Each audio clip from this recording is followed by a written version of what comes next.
everyone. It's fabulous to see so many familiar faces and a few new ones as well. For those of you who don't know me, I'm Rebecca Clark, co-founder of Independent Pittwater. Now, we are recording this event, so while we do love seeing all of your beautiful faces, if you do not want to be seen on the video, please switch your camera off. Remember to keep your mics on mute unless you needed to speak, and we encourage you to use the chat, keep it respectful, and type in any questions, keeping them short and to the point. And a little later, we'll do our best to answer as many of them as time permits. I would like to begin by acknowledging and paying respect to the traditional custodians of the Gadigal land we are meeting on tonight. I acknowledge the elders past and present and my gratitude that we share this land today, this very special land we now call Pittwater. Before I introduce our guest speakers, I'd like to give you a little bit of background on Independent Pittwater, which was formed barely 6 weeks ago by a small group of us who met through the course of volunteering for the very successful Sophie Scomp's federal election campaign. We were inspired and motivated to continue growing the local community independent movement, and our objective is to encourage and support the emergence of a community independent candidate for Pittwater at the state election to be held on the 25th of March next year. So far on the team at Independent Pittwater, and you can identify us all with the beautiful Pittwater photo backgrounds, we have Charlie Kent, our website whiz from Eleonora, who will be engaging with you in the chat and posting useful links, etc. Murray McDonald, our data dude from Avalon, who will be collating and asking the questions, and Emma Tonkin, our admin aficionado from Avalon, who will talk later about what's coming up and how you can get involved at a level that suits you. I'd also like to thank Jolene Hackman, who's helping us behind the scenes tonight in case we need any Zoom troubleshooting. Now, there really has never been a better time for community independence, particularly in Pittwater.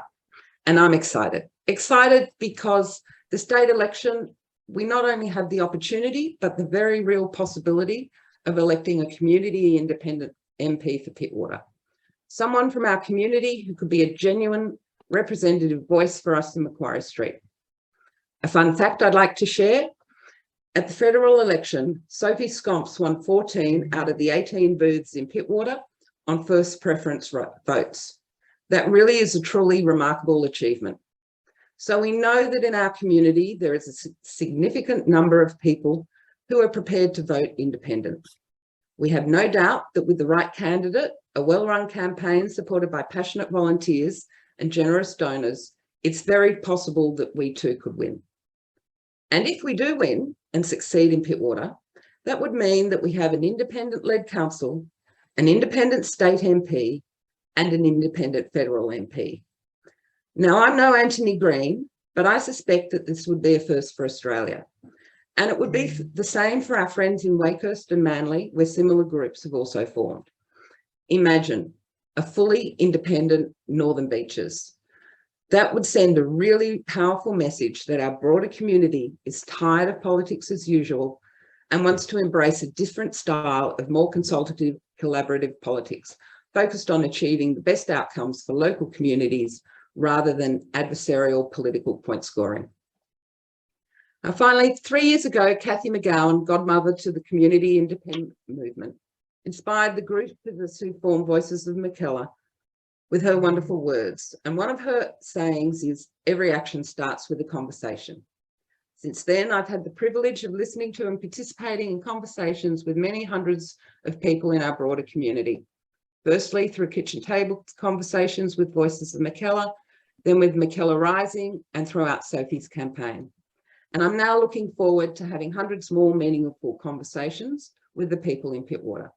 And tonight, I'm so pleased to be introducing our first official independent Pittwater conversation, led by Michael Gencher, Independent Councillor for the Pittwater Ward on the Northern Beaches Council, and Alex Greenwich, Independent MP for Sydney. Thank you both so much for joining us. And I'm going to now hand over to Michael to formally introduce Alex and kick off our first conversation. Thank you. Thank you, Rebecca. And it is my honour and privilege to introduce Alex. Alex Greenwich MP is the independent member for Sydney in the New South Wales Parliament. Alex was first elected in 2012. He is committed to working for a livable, sustainable and progressive Sydney for all. Alex is also the chairperson of the New South Wales Legislative Assembly's Very Active Environment and Planning Committee and a member of the Premier's Homelessness Council. Alex was the co-chair of the successful Yes campaign that delivered marriage equality in 2017, a movement he had led for over a decade and co-authored Yes, Yes, Yes, Australia's Journey to Marriage Equality. He participated in the second series of Filthy Rich and Homeless on SBS to bring awareness to Australia's homeless crisis. Alex has addressed international conferences and legislators on human rights, LGBTQA+ equality, and effective campaigning. In 2019, Alex introduced the co-sponsored Reproductive Healthcare Reform Bill, which decriminalised abortion in New South Wales. It's my great honour and privilege to welcome Alex. Welcome, Alex. Thank you so much. I'm really glad to be here with all of you. And sorry, Rebecca, but in my electorate, parts of it are already represented at a local level by Independent Lord Mayor Clover Moore, state level by me, and at a federal level by Allegra Spender. So we've beaten you to it. I apologise. Maybe you can be second. well, Alex, let's be honest. Let's start this off. Us on the peninsula here, we see things differently.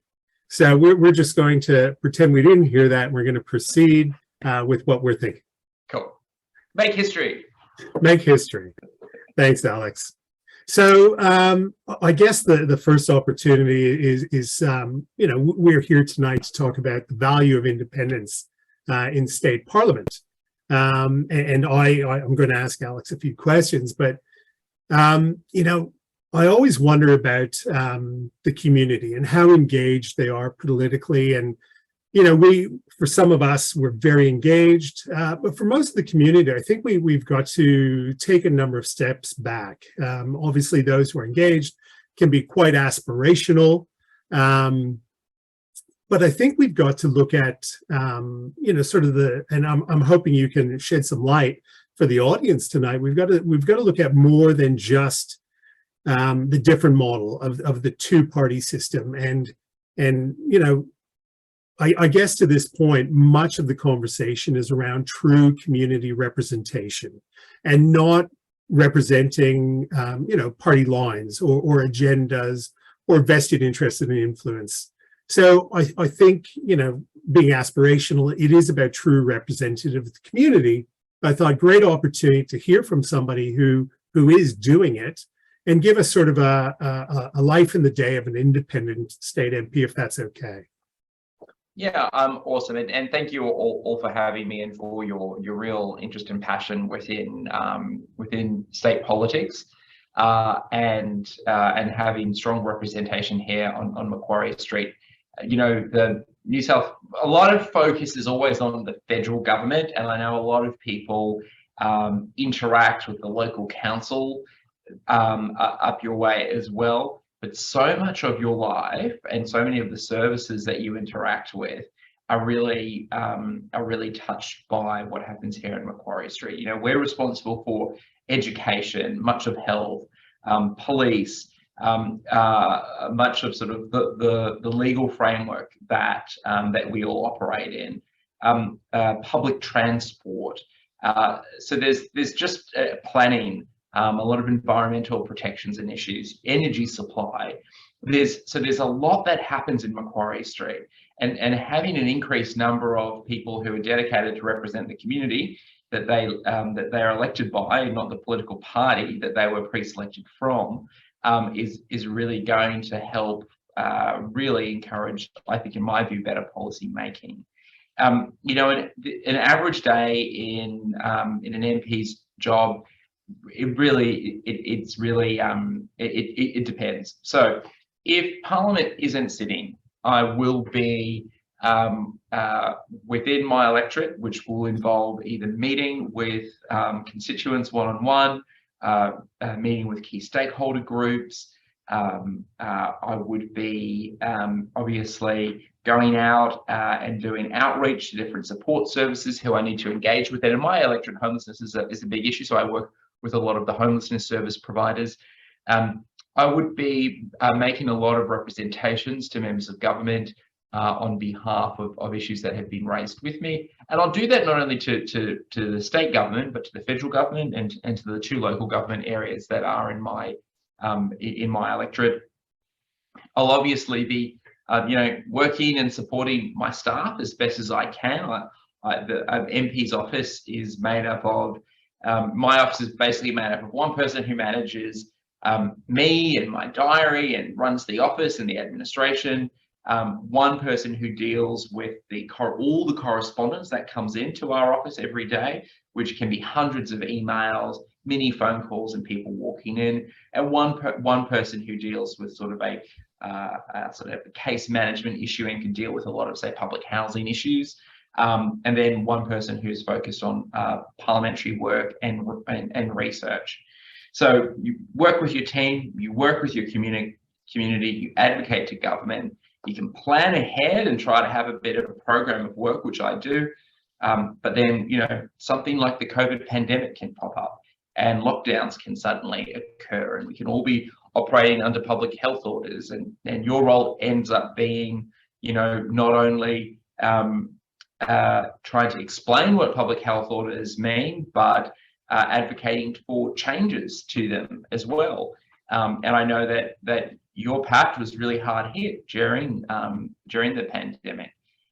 So we need to work rapidly to be able to respond to our community needs. And then here in Parliament, our job is to obviously introduce legislation, scrutinise legislation, participate in the committees. The committees in New South Wales Parliament are a really important part of our place. So I chair the Planning and Environment Committee, and we were able to provide a roadmap to a transition to renewables, which was quite a pivotal document for the work that this Parliament has done this term.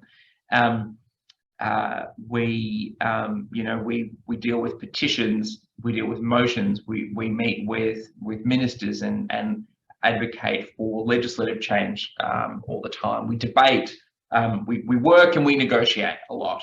So it's a big job. It has a lot of variety. It requires a lot of agility.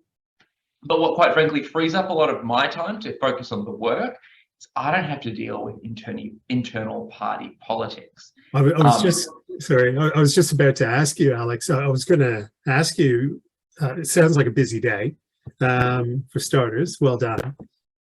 How do you see the difference? And I think you've just given us the first point. How do you see the difference between your job as an MP, as an independent, versus those that are in a party? How is the job different, or give us some insight in that area?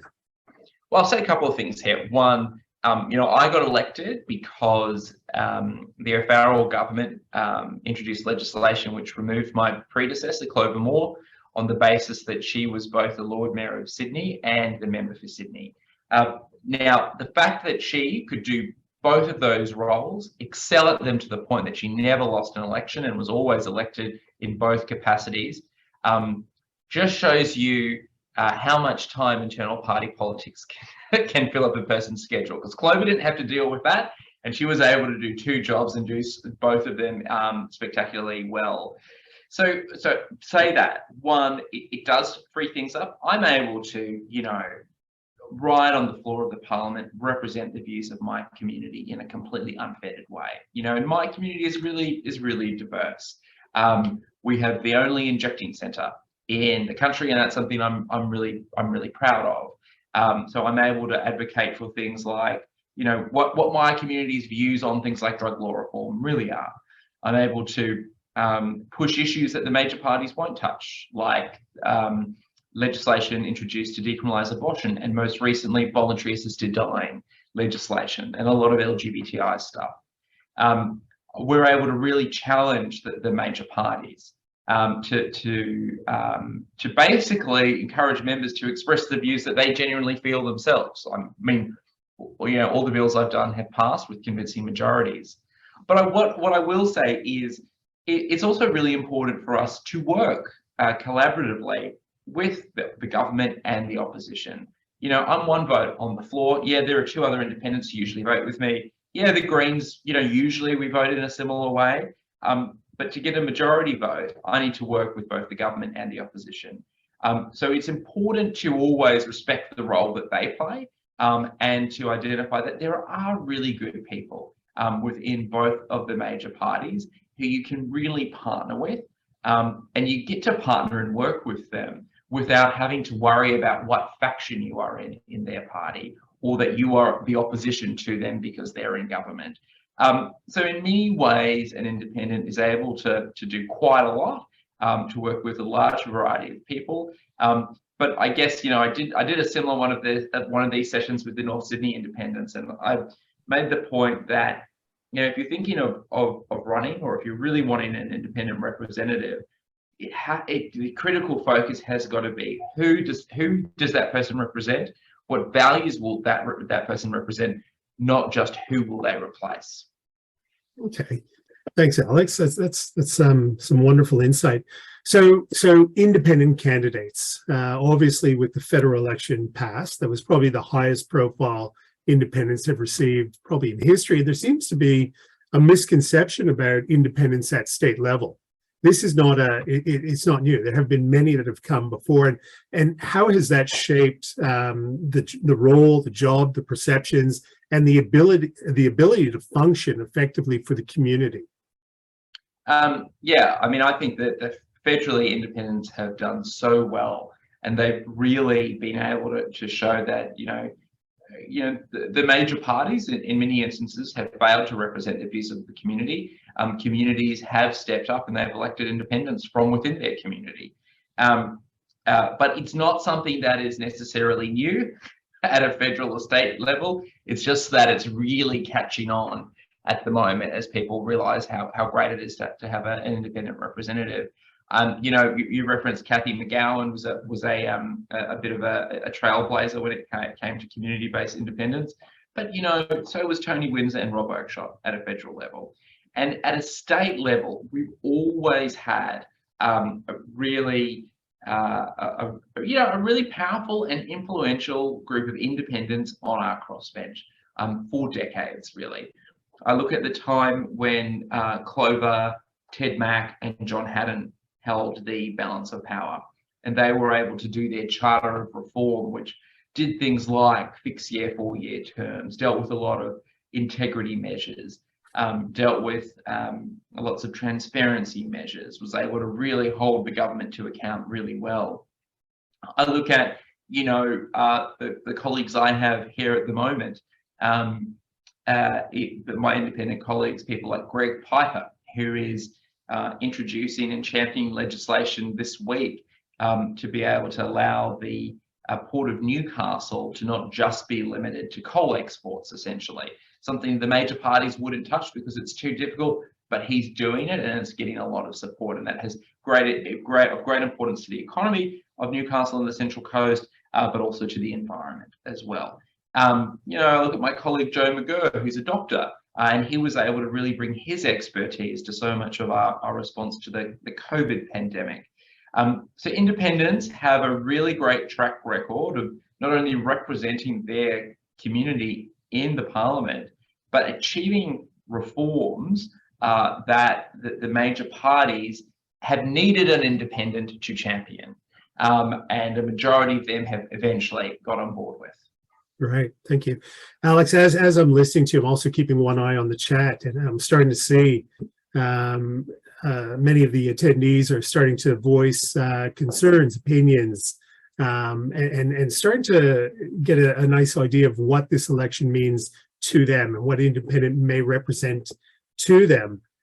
I'm asking the oracle of Alex. I'm looking for you to give us some insight what you think are going to be some of the big issues for the upcoming election. Well, I don't think we have had a great competition of ideas so far given to us by the Liberal National Coalition or the Labor opposition. In terms of firm policies that we'll be debating at the election, Labor has talked about banning mobile phones at schools. I think that could maybe be a bit bolder than that.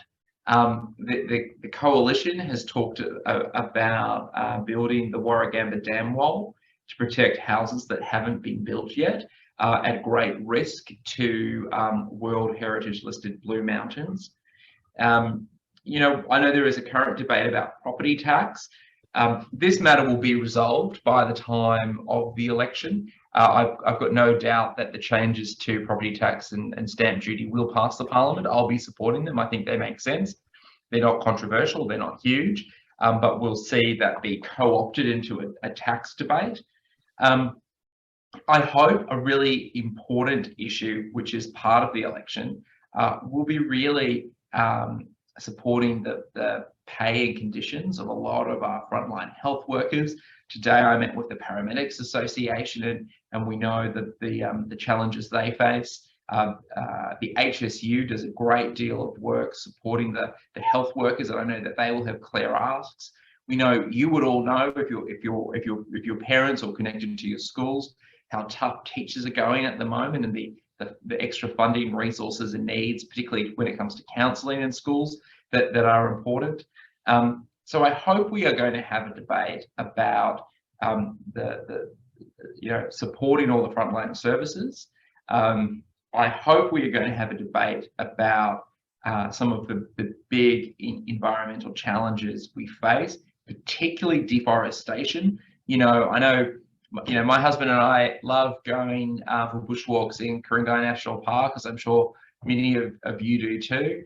But, in other parts of the country, we've got, native forests being logged, and deforestation impacting habitats, impacting soil, creating long-term damage to our environment, our water supply. That has to be a big issue in this election. And in terms of other important overdue reforms, we've got a lot of LGBTI law reform, which New South Wales has fallen back compared to the rest of the states and territories. I'll be putting forward legislation which will fix that and will deal with things like, making sure kids can't be expelled from a school for being gay, and teachers can't be, be fired from a school for being in a same-sex marriage. So there are a lot of things, and I hope there is a good competition of ideas in this election. But what I will say is probably going to take, as was the case federally with independents, it's going to probably take independents to put those issues out there and to cause that debate. Great, thank you, Alex.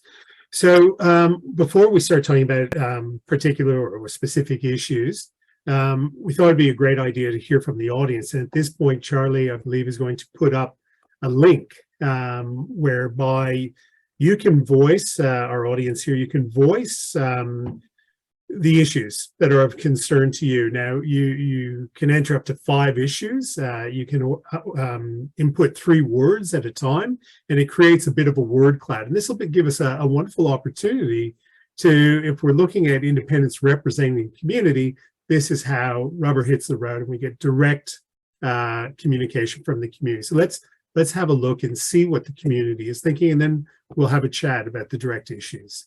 Thanks, Charlie. Press the wrong button. Yeah, so that's... All right, we're starting to see, I've put my glasses on. We're starting to see, the pulse of the community, and to no one would I guess any of this is new.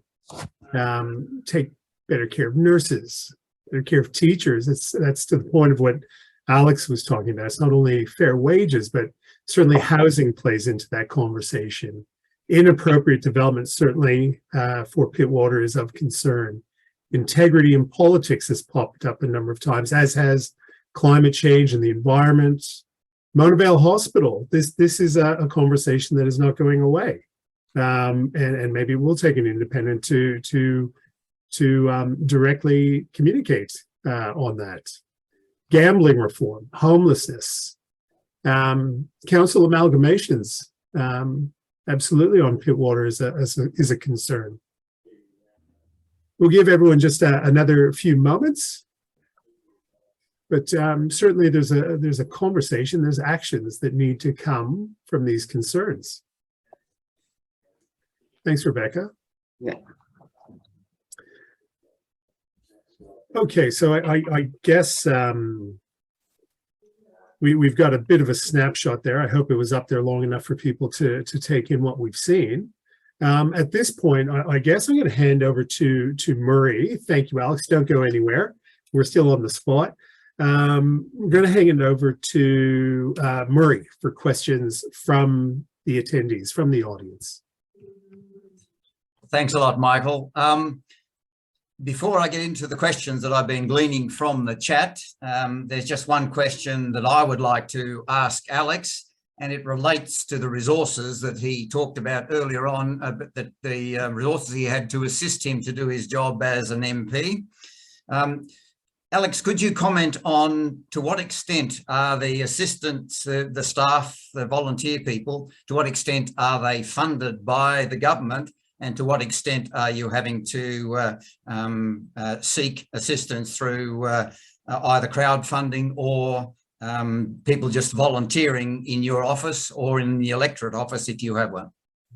So in New South Wales, we actually have really good, consistent rules of staffing across the parliament. So independents are actually treated slightly better in that we have an additional staff member compared to other non-ministerial staff. So we're really fortunate in that regard. So we're treated well and fairly. It's stuff we've advocated for many years and have succeeded in that. But I think any MP, regardless of whether you're independent or a member of a party, you always also rely on additional volunteers in your office. And I'm always grateful for the people who volunteer in my office. I have an amazing team. Many of them worked for my predecessor and have stuck on with me in the 10 years I've been in office. But I've had some great new staff join as well. But we haven't had that issue, which I think has been experienced by some of the federal independents like Zali, who under the former government actually had more staff than they do now. We've actually had the opposite. And we've actually seen a staffing increase. Okay, so let's go to the questions that have been raised in the chat so far, and I'll start with a question from Sharon, who was interested on any particular issue that you're dealing with. How do you best consult with your community, your constituents, and gather information which determines a consensus view which you then represent in Parliament? Well, I think initially, with an electorate as diverse as mine, it's going to be really hard to find, 100% consensus across the 60,000, people that I represent. But just on a sort of a values-led point of view, people elect me because they know what I stand for. They know my work ethic, and they know what my values are. And I seek to deliver on all of that. And if I don't, I should get voted out. Fortunately, I feel I've been doing that and I keep on getting re-elected, which is good. But consultation with your community is essential. So how do I do it? I do it in a couple of ways. One, I make it very clear to the Sydney electorate that I always want to hear from them, that my door is always open and you can always communicate with me. And as a result, we know that, my office deals with hundreds of emails every day from people sharing their views on topics with me. And I'm able to see that real time. I have a weekly newsletter, which goes out to about 15,000 people who've subscribed to it on my database, keeping them informed as to what I'm doing, what issues I'm seeking consultation on, what other projects people can provide feedback on, what DAs people should be making submissions on. In addition to that, I do regular surveys of the community as to, what are the local infrastructure issues, policy issues, other local issues that are important to you. I'm currently doing one of those. So there's multiple ways in which you interact with your community, but the key thing is to start with the principle that you have an open door policy and that you're keen to hear people and that people know they can express their views with you. And if you end up disagreeing with them on something, at least you can respect each other and understand where each other are coming from. Great, thank you. Okay, next question from Sally, although there's a number of people who've expressed concern about the loss of our local voice following the amalgamation of local councils into a much larger council area. And there is some hope amongst some that the election of an independent in places like Pittwater would to some extent restore the voice of local constituents regarding issues which affect the local communities. Do you think that's a realistic view of a state independent? You know, absolutely. I think that often councils have been at the you know, the most local level of representation, and you know, a number of people, including your current state member, Rod Stokes, has often said, you know, party politics should not be in local government. Unfortunately, it has crept in there, and either they are distinct, you know, party political people, or they're kind of, you know, shadow party political people, and they align one way or another always. So there's that. Of course, independents in the floor of Parliament don't have to worry about, you know, the you know, factional agreements or be bound by certain policies. You can vote on behalf of what is in the best interest of your community each and every time, and you can advocate and get results. The other thing I would say, just on the issue of amalgamation, you know, this was threatened across the state. We fought a really hard campaign in Sydney, and, you know, the city of Sydney was going to be part of this mega council, which would envelop all the way down to Waverley was one model. One model was to include North Sydney. Anyway, City of Sydney fought hard. I fought hard with them. Woollahra Council fought hard. I fought hard with them. Neither council were amalgamated. They had people at the local and state level fighting for it. I look at my colleague, the member for Wagga Wagga, Joe McGurr. For him, the merger of councils has been a real big issue, and it's really impacted the service levels in part of his electorate. And he's fought hard and has succeeded with agreement for a de-amalgamation to occur. So for many reasons, there is a great role that an independent MP can play. Great. Okay, so a lot of the subsequent questions are on how can an independent help Parliament deal with statewide issues, and some of the issues that are mentioned include things like land clearing or deforestation rates, which have tripled according to one viewer in 10 years, and also the question of development of a First Nations treaty at a state level. Can you perhaps give us your views on how you think an independent can play a role in those sorts of issues? Yeah, absolutely. I mean, you know, as a member of Parliament, you don't just come to the chamber and vote on only issues relating to your electorate.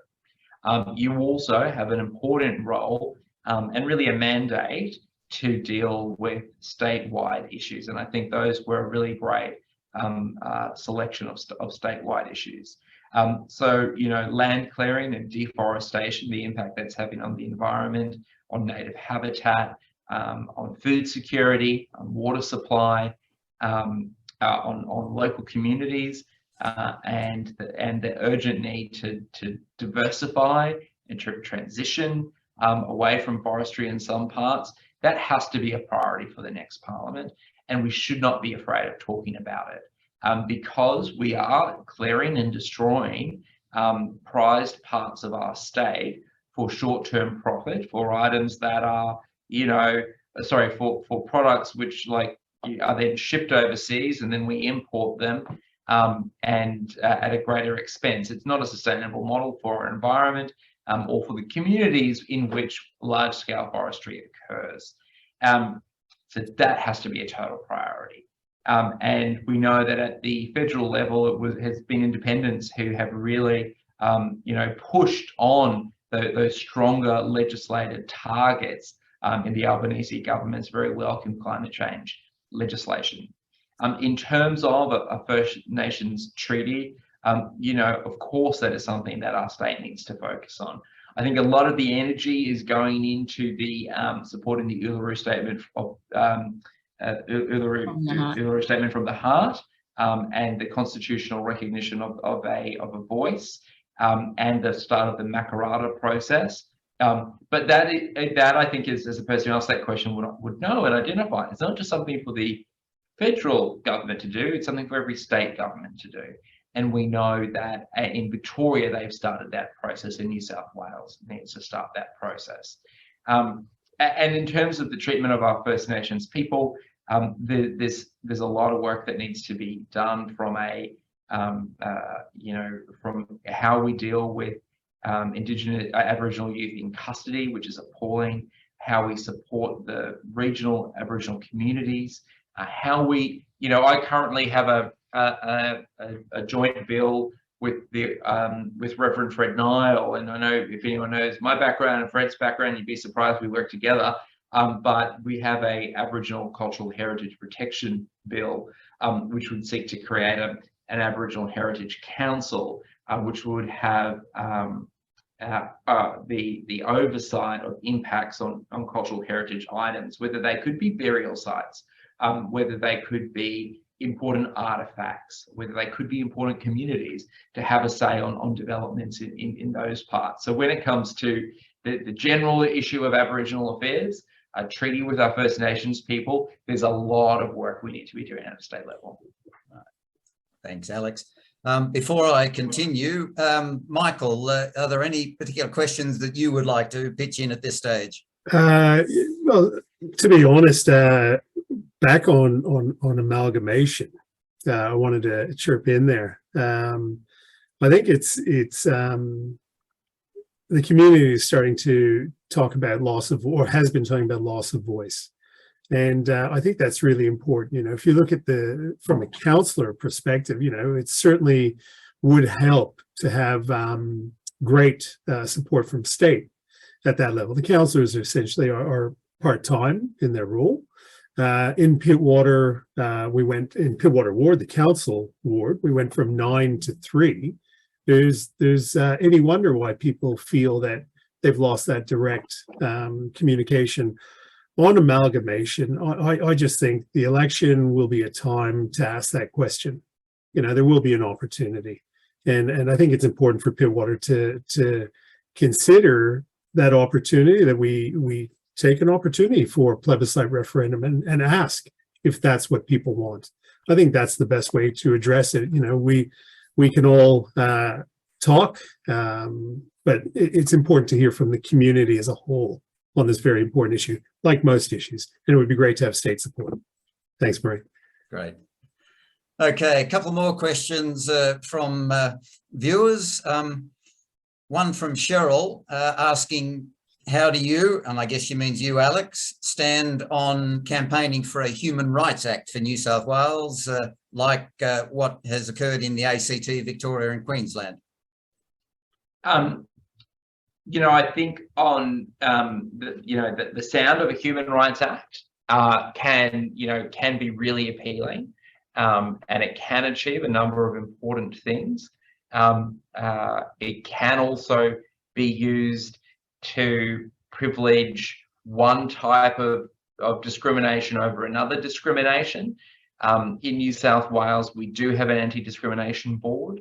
I'd like to see that being really strengthened and empowered to be able to really tackle discrimination better. And my legislation, the Equality Bill, which I'm doing, will seek to do that.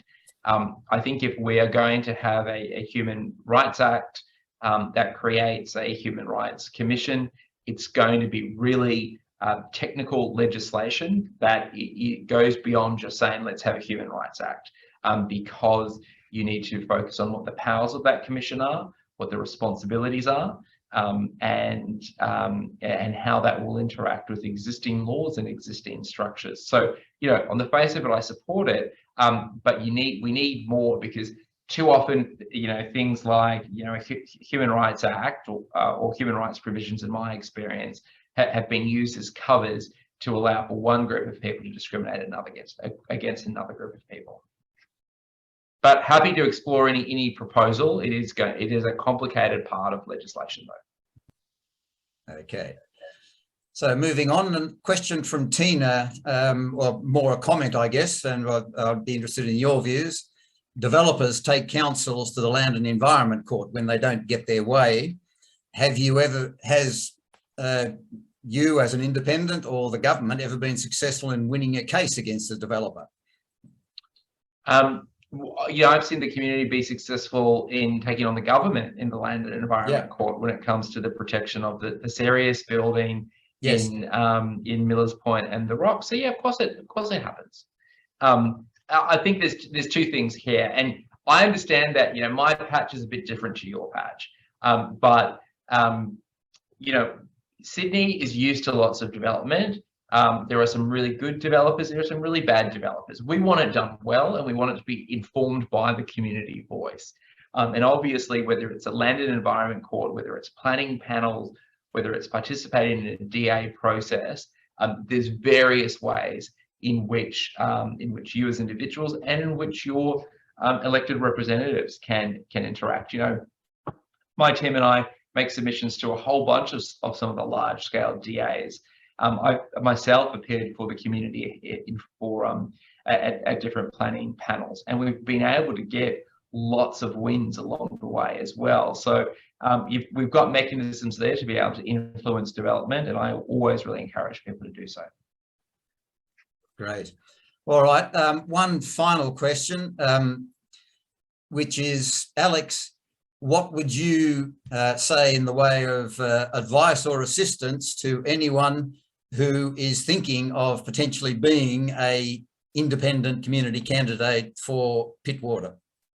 I think my really strong message, which is what I said during the course of our chat, is you need to focus on who you're representing, the community that you're representing.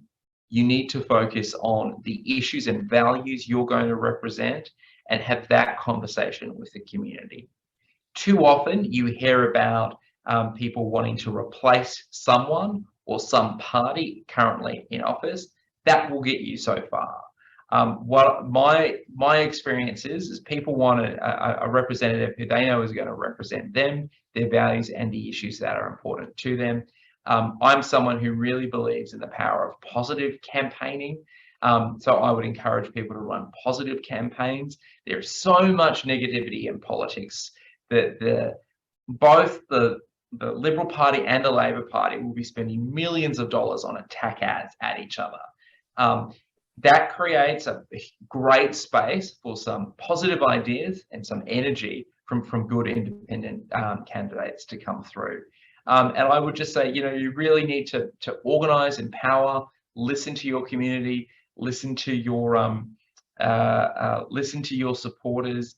And you know, I remember when Clover endorsed me, she told me, you know, Alex, I always try to take Sundays off, but you won't be able to.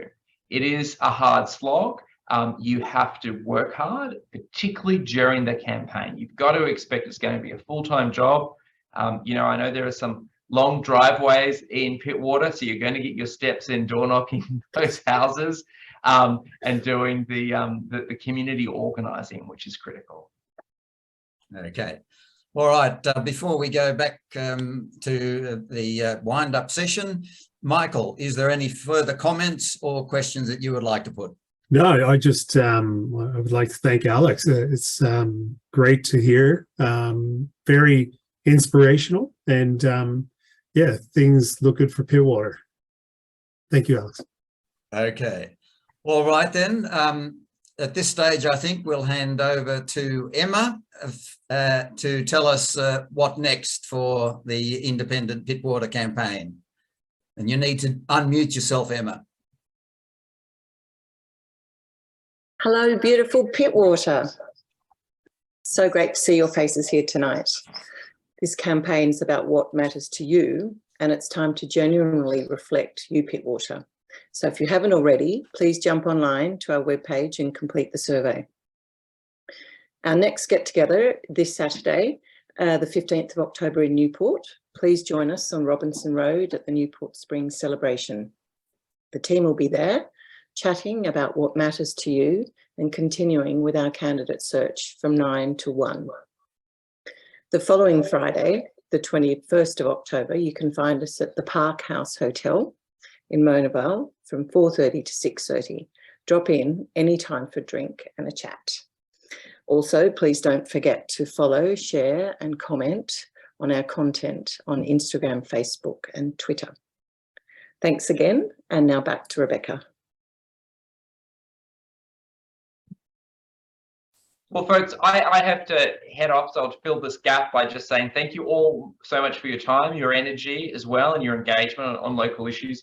I've shared my website address in the chat. Feel free to subscribe to my weekly update or to, you know, trawl my website for information on the work that I've done in New South Wales Parliament. But thank you all so much for your time and interest in inviting me. Thank you, Alex. Okay. Alex. And I would just reiterate Emma's words.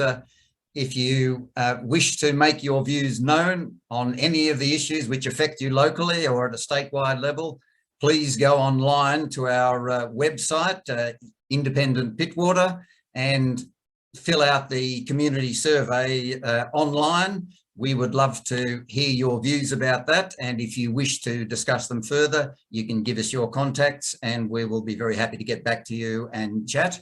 And as we have said before, if you know of anyone or if you yourself are interested in being the candidate, please get in touch with us and chat. We really do need to find someone, hopefully in the next month or so that we can get this campaign rolling. Mm-hmm.